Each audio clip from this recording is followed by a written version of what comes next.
जोगी टिकरिया घाट, बापजी महाराज की साधना स्थली। माँ नर्मदा का नजर आता यहाँ अप्रतिम सौंदर्य। अमरकंटक से निकली माँ नर्मदा खंभात की खाड़ी तक न केवल अपने प्राकृतिक सौंदर्य की छटा बिखेरती हैं, वरन नर्मदा तटों पर ऐसे संतों को आशीर्वाद भी देती हैं जिन्होंने पीड़ित मानवता की सेवा की। अपनी साधना से इन्होंने इन घाटों को हमेशा के लिए प्रसिद्ध कर दिया।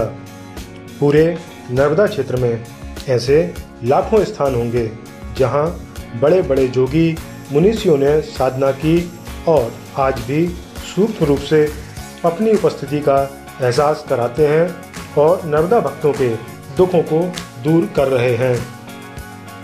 ऐसे ही एक स्थान की सैर आज आपको हम कराने जा रहे हैं। यह स्थान है जोगी टिकरिया घाट। यह डिंडोरी जिले का एक महत्वपूर्ण स्थान है जहां संतों ने न केवल माँ रेवा की साधना की, वरन अपने चमत्कारों से इसे प्रसिद्ध भी कर दिया। डिंडोरी नगर से महज 5 किलोमीटर दूर स्थित है यह साधना स्थली। पहले इस स्थान पर पुल की सुविधा उपलब्ध नहीं थी और लोग पैदल ही इस ओर से उस ओर जाते थे। उस दौरान एक ऐसे संत का इस निर्जन स्थान पर पदार्पण हुआ जिन्हें आज लोग बापजी दादा या बापजी महाराज के नाम से जानते हैं। ये संत लगभग 60 से 70 वर्ष पूर्व यहाँ आए। वे मूलतः गुजरात के रहने वाले थे। वे सिर्फ लंगोट ही लगाया करते थे। उन्होंने अपनी साधना एवं माँ रेवा के आशीर्वाद से इस स्थान को आश्रम का स्वरूप प्रदान किया।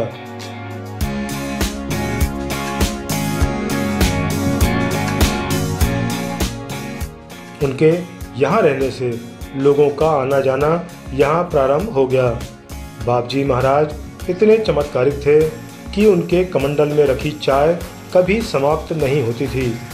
फिर चाहे पीने वाले 4 हों या 400 या 4000। उस दौरान इस आश्रम में आए दिन कन्या भोजन एवं भंडारे का आयोजन किया जाता था। भंडारे में कितने ही लोग पहुंच जाएं, भोजन प्रसादी सभी को भरपूर प्राप्त होती थी। माँ नर्मदा की प्रेरणा एवं आशीर्वाद से एवं बापजी महाराज की साधना से नर्मदा जल से पूरी तली जाती थी। जो भी वस्तु कम पड़ती उसे माँ नर्मदा से उधार स्वरूप मांगा जाता और काम चला लिया जाता। बाद में जब वह वस्तु उपलब्ध होती तो उसे माँ नर्मदा को पूरे हिसाब किताब के साथ बापजी महाराज वापस भी किया करते थे। हम आते थे वो कन्या भोजन कर रहे ना। हाँ। तो बाबा जी कपड़ा वपड़ा तो पहनते नहीं थे, लंगोट लगा देते जी। कितना भंडारा हो जाए, कितना भंडारा हो जाए, मतलब कभी उनके खत्म नहीं होते रहे बाबा जी के। जी। और कमंडल में चाय बने ना। हाँ। कमंडल के चाय खत्म नहीं, चाहे लाखों पी जाते रहे। अच्छा। दादाजी तेल तो समाप्त हो गया तो बाबा जी कहे कि जाओ मैया जी से बोलना उधारी मांग के ले आना, फिर हम जितना माई से लेंगे वो दे देंगे। जितना टीना बोर के ले जाए माई के जल तो कढ़ैया में डाल तो पूरा घी हो जाएगा। ऐसे हमारी माता राम बताया। हाँ, मतलब जितना टीना मतलब मैया से बोर के ला जाए ना, उतना ही टीना अपन करता से। बाबा जी तो मैया जी में पूजा पाठ करने आते थे, कभी पैर में तो डालते नहीं थे। बहुत सियाना, बहुत बुजुर्ग।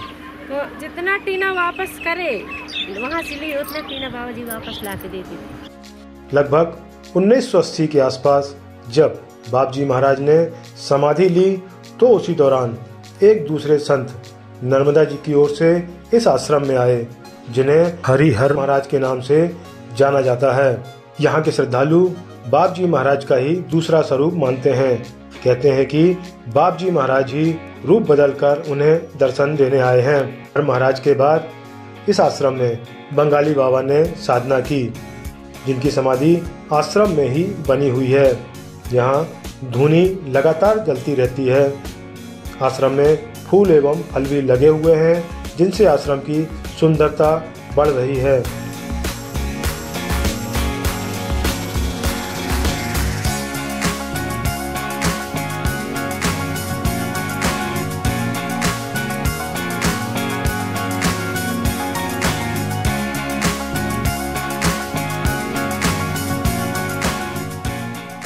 आश्रम एवं नर्मदा तट के बीच राम मंदिर, हनुमान जी का मंदिर, शंकर जी का मंदिर भी स्थापित है। पुराने एवं विशाल पीपल के वृक्ष भी यहाँ मौजूद हैं। इसके अलावा दर्जनों मंदिरों की श्रृंखला यहाँ नजर आती है। इस तट पर मां नर्मदा की गोद में जिस तरह से बचपन खिलखिलाता है वह आप भी देखिए।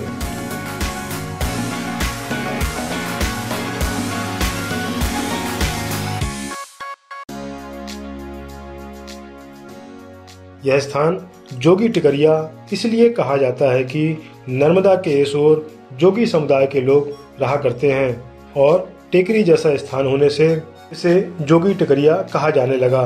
इस टेकरी से नर्मदा जी के दोनों ओर देखने पर मां नर्मदा का अत्यधिक सुंदर नज़ारा दिखाई देता है। वर्ष के प्रत्येक महीने में यहाँ का स्वरूप अलग अलग अवश्य होता है, लेकिन सुंदरता में कहीं कोई कमी नजर नहीं आती। संतों की ऐसी साधना स्थली जहाँ मां नर्मदा का सौंदर्य हर ओर बिखरा पड़ा हो, ऐसे स्थान पर आप भी आइए और मां नर्मदा के आशीर्वाद से अपने जीवन को सफल बनाइए। हर हर नर्मदे।